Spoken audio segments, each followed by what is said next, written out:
اعوذ باللہ من الشیطان الرجیم بسم اللہ الرحمن الرحیم اللہم صلی علی محمد وآل محمد وعجل فرج آل محمد۔ محترم برادران عزیز، ہر دور میں مسلمانوں کا ایک گروہ رہا ہے جو ہمیشہ مومنین پر کلمے کے لحاظ سے اعتراض کرتا ہوا نظر آتا ہے کہ جی مومن حضرات کا یا اہل تشیع حضرات کا جو کلمہ ہے یا جو کلمے میں علی ولی اللہ پڑھتے ہیں، اس کا ثبوت قرآن میں نہیں ملتا۔ تو جب بھی قرآن کے حوالے سے جب ان سے یہ پوچھا جاتا ہے کہ جی چلے اگر علی ولی اللہ اگر آپ کو قرآن میں نہیں ملتا تو آپ لا الہ الا اللہ محمد رسول اللہ اسی طرح اکٹھا ایک ساتھ قرآن پاک میں دکھا دیں، تو ان کی طرف سے جواب یہ آتا ہے کہ جی قرآن میں تو ایسا کہیں پر بھی نہیں لکھا ہوا، البتہ حدیث رسول ایسی ہیں کہ جن کا مفہوم یہ بنتا ہے لا الہ الا اللہ محمد رسول اللہ۔ تو اب ہم اپنے ان مسلمان بھائیوں کی خدمت میں یہ عرض کرنا چاہتے ہیں کہ اگر ہماری طرف سے اگر ہم احادیث رسول میں علی ولی اللہ کی گواہی اگر آپ کو نہ ثابت کر سکے تو تب آپ کا اعتراض مومنین کے اوپر جائز بنتا ہے، لیکن جہاں پر آپ کو لا الہ الا اللہ محمد رسول اللہ کا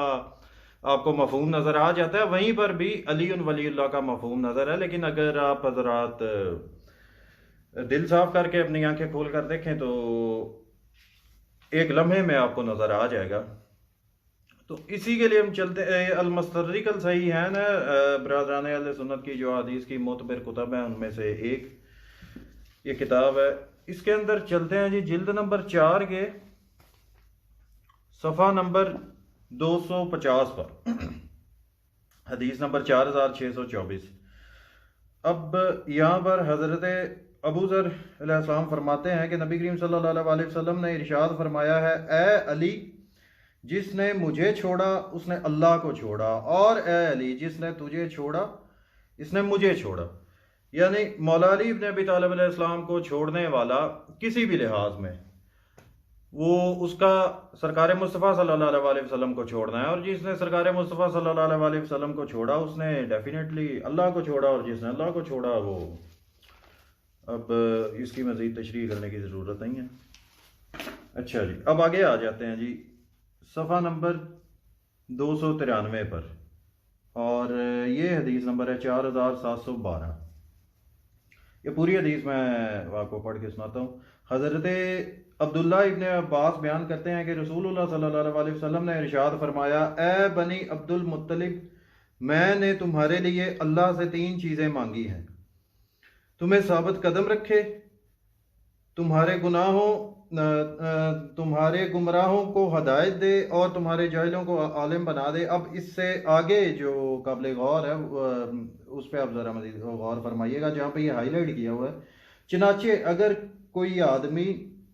رکن اور مقام ابراہیم کے درمیان کھڑا ہو کر نماز پڑھتا ہو اور روزہ دار بھی ہو اور فوت بھی ہو جائے، لیکن وہ محمد صلی اللہ علیہ وسلم کے اہل بیت علیہ السلام سے بغض رکھتا ہو، وہ دوزخی ہے۔ محترم برادران عزیز، پہلی حدیث کو بھی اور اس کو بھی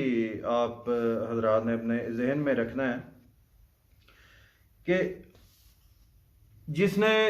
مولا علی ابن ابی طالب علیہ السلام کو چھوڑا اس نے سرکار مصطفیٰ کو چھوڑا، جس نے سرکار مصطفیٰ کو چھوڑا اس نے اللہ کو چھوڑا۔ اب یہ جو ابھی حدیث میں نے آپ کی خدمت میں پیش کی، اب یہاں پر سرکار مصطفیٰ صلی اللہ علیہ وسلم کا فرمان ہے کہ چاہے اگر کوئی آدمی مقام ابراہیم کے درمیان کھڑا ہو کر نماز ادا کرتا رہے اور روزہ دار بھی ہو، اور وہیں پر اگر اس کی موت آ جائے اور اس کے دل میں ذرا بھی بغض اہل بیت ہوا تو وہ دوزخی ہے، یا وہ جہنمی ہے۔ اب اگر کوئی مقام ابراہیم کے درمیان کھڑا ہو کر نماز ادا کرتا ہے، وہ لا الہ الا اللہ اور محمد الرسول اللہ کے تمام تقاضوں کو بڑے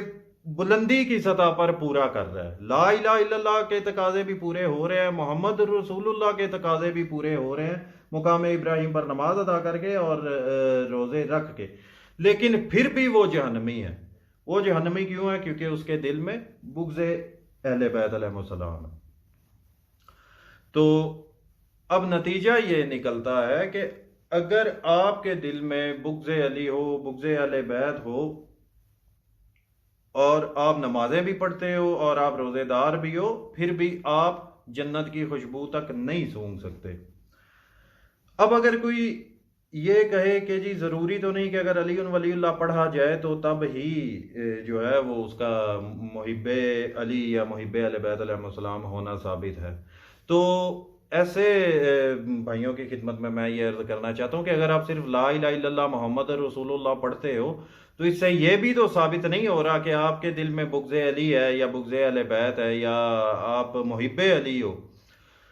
یا محب اہل بیت علیہ السلام ہو۔ تو اس لیے ہم جب لا الہ الا اللہ محمد رسول اللہ صلی اللہ علیہ وسلم کے بعد ہم جب علی ولی اللہ پڑھتے ہیں تو یہ ہم تمام عالم اسلام کو بلکہ پوری کائنات کو ہم یہ واضح کر کے دکھاتے ہیں کہ ہمارے دل میں رائی کے دانے برابر بھی نہ تو بغض علی ہے اور نہ ہی بغض اہل بیت علیہ السلام ہے۔ یہ تھی وجہ جو ہم علی ولی اللہ پڑھ کے پوری دنیا کو بتاتے ہیں کہ ہم محب علی ہیں اور محب اہل بیت علیہ السلام ہیں۔ اچھا، اب اگر کوئی یہ کہے کہ یہ تو چلو ٹھیک ہے، لیکن اس میں واضح طور پر یہ تو نہیں آ رہا کہ اس میں سرکار مصطفیٰ صلی اللہ علیہ وسلم نے علی ولی اللہ پڑھنے کا بھی حکم فرمایا ہو یا کوئی اور ایسی روایات جن میں علی ولی اللہ ہے، تو چلے ٹھیک ہے، اب اس طرف چلتے ہیں۔ برادران اہل سنت میں جو مفتی اعظم قسطنطنیہ ہے، ان کی مشہور و معروف اور معتبر کتاب ینابی المعدہ، اس کا اردو ترجمہ ہے، اور اس کے صفحہ نمبر 403 پر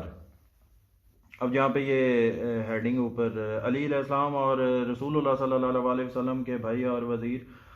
آپ کی اطاعت اللہ تعالیٰ کی اطاعت ہے۔ اب یہاں پر یہ روایت حضرت جابر سے ہے۔ حضرت جابر نے کہا کہ حضرت صلی اللہ علیہ وسلم نے فرمایا، میں نے جنت کے دروازے پر لکھا ہوا دیکھا، لا الہ الا اللہ محمد رسول اللہ علی ولی اللہ۔ اللہ اکبر۔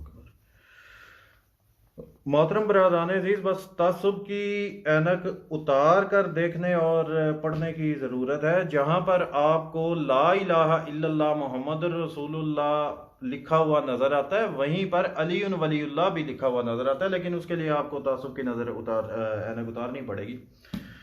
اب صرف یہ ینابی المعدہ یا المستدرک میں یہ روایات نہیں ہے، اس کے علاوہ یہ فرائد السبتین ہے، اس کے اندر بھی یہ بے شمار روایات ہیں۔ اس کے علاوہ تفسیر دور منصور اور اس کے علاوہ باقی جو احادیث کی کتابیں ہیں، ان تمام کے اندر لا الہ الا اللہ محمد رسول اللہ کے ساتھ علی ولی اللہ بھی شامل ہے۔